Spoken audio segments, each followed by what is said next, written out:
the soul-thirsty Imam of Lea Bridge Road. By day, Lea Bridge Road is nothing special: traffic lights, corner shops, buses screeching their brakes. But after dark, locals keep their heads down. The street feels older than the city around it, and if you linger too long, it's said you'll feel the eyes of the soul-thirsty Imam. He arrived in East London in the late 19th century, a preacher, tall and severe, with a voice that pulled people in, whether they wanted to listen or not. He became known for endless vigils and strange rituals at night, as though he was feeding something inside himself. Those who heard him speak often complained of exhaustion, as if he drained the strength right out of them.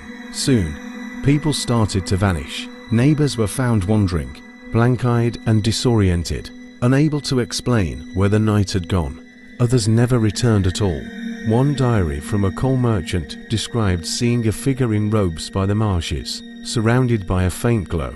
It looked at me, and I swear my chest grew tight. I felt as if my very breath was being pulled away. In 1903, the preacher himself disappeared. No one saw him leave, and no trace was ever found. Authorities dismissed it as abandonment, but the people living along Lea Bridge Road knew better. They said his hunger hadn't ended, it had simply moved into the street itself.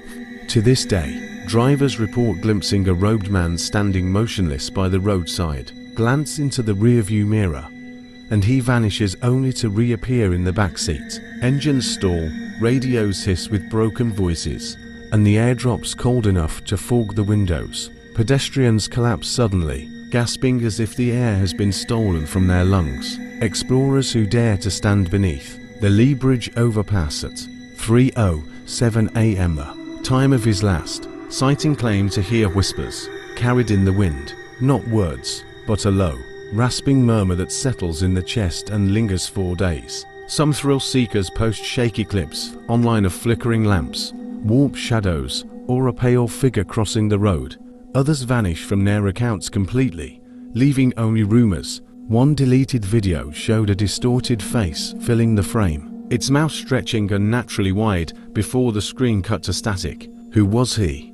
A man consumed by devotion, a predator hiding in plain sight, or something older that still feeds along Lea Bridge Road?